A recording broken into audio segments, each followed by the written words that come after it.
It was October the 1st, 2017, the day lots of people were waiting for. The day of the Route 91 Harvest Music Festival had finally arrived.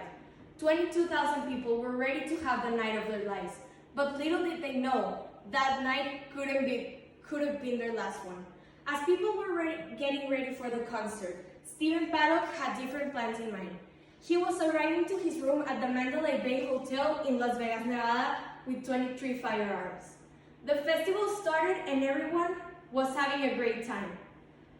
But by the time the clock hit 10:08 p.m., bullets started raining over the festival. Stephen Paddock was shooting from the 32nd floor to the open festival, where 22,000 people were standing. The shooting lasted for at least 10 minutes, leaving an estimate of 58 people dead and 500 people hurt. This shooting was the deadliest one with a firearm in the USA. Stephen Paddock committed suicide after the finished shooting. After hearing this story, raise your hand if you think Stephen Paddock should have been sent to jail after the shooting, if he was still alive. Okay, now put it down. And raise your hand if you think he should have been sent to a mental hospital. Okay, perfect. Now you can put it down. Now, if you raise your hand in the first one, this means that you're judging the shooting from the persons at the festival's point of view. If you raise your hand on the second one, that means you're judging by the person that was on the festival, but also from Stephen Paddock's point of view, considering the crowd, but also the murderer's safety. President Trump said that the shooting was an act of pure evil, and I strongly disagree with his statement. Not all murderers have evil intentions to kill people. The New York Times posted an article that said that 22% of murderers likely had psychosis, that delusional thinking, and hallucinations that characterize schizophrenia or sometimes accompany mania and severe depression. This is why not all murderers should be punished the same way.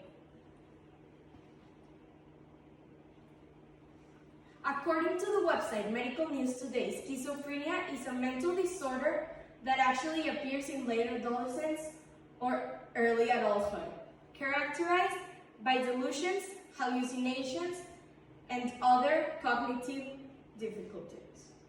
Schizophrenia can often be a lifelong struggle. This means that people that have schizophrenia are more easily led to kill someone than people with no mental disorders.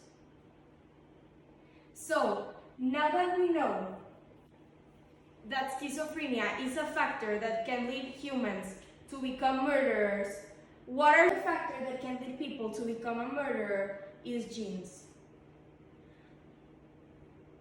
Murderers can be born and also made throughout time. This means that if someone's parent has a psychopath that murders someone, his kid will be more likely to do the same.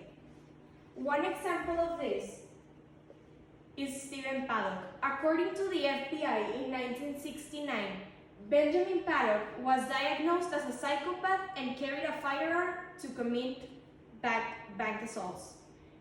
We can see how some years later, Stephen Paddock made a massive shooting in Las Vegas. Another factor that can lead you to commit murder, besides mental illness or gene, is a negative social environment.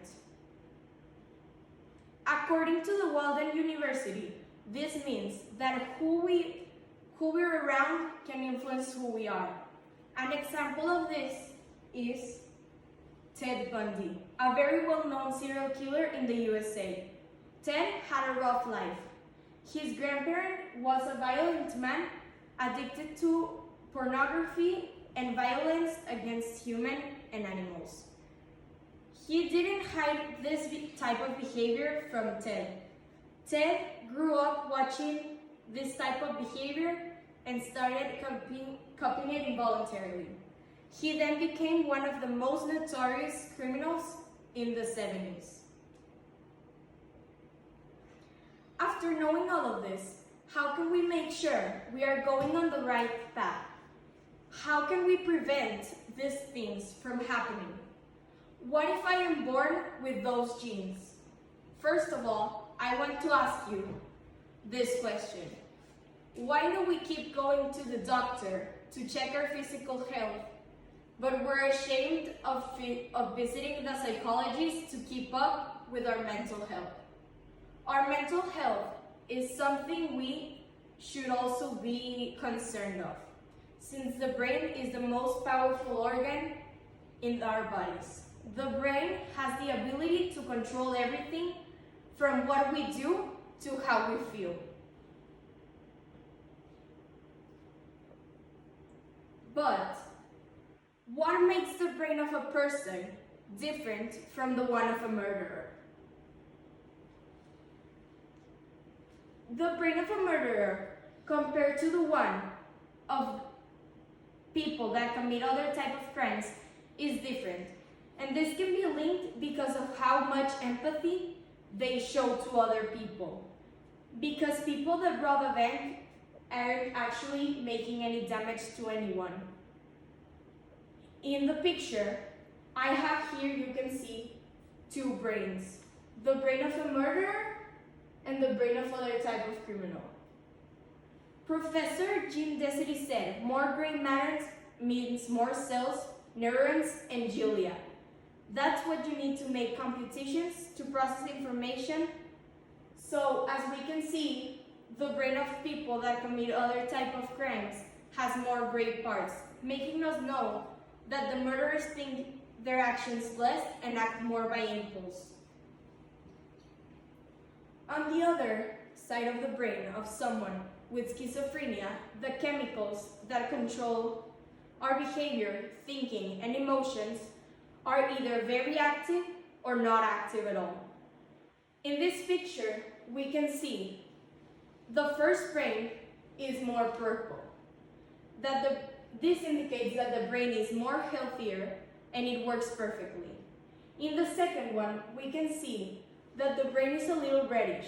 This indicates that it has a high risk of getting diagnosed with schizophrenia, and that person should take care of themselves in order to prevent anything from happening. The third brain, we can see, is almost all red. That means that it has been diagnosed with schizophrenia and needs to be treated as soon as possible. With this, we can conclude that a human can become a murderer because of mental disorders. These mental disorders are often caused by society, what we see in our family and/or our genes. These are the ways to prevent it anyways, like going to a psychologist and keeping up with our mental health. People nowadays are often more aware, but there are still some people that need to take care of themselves. Teenagers often watch everything in social media without being aware of what that could cause.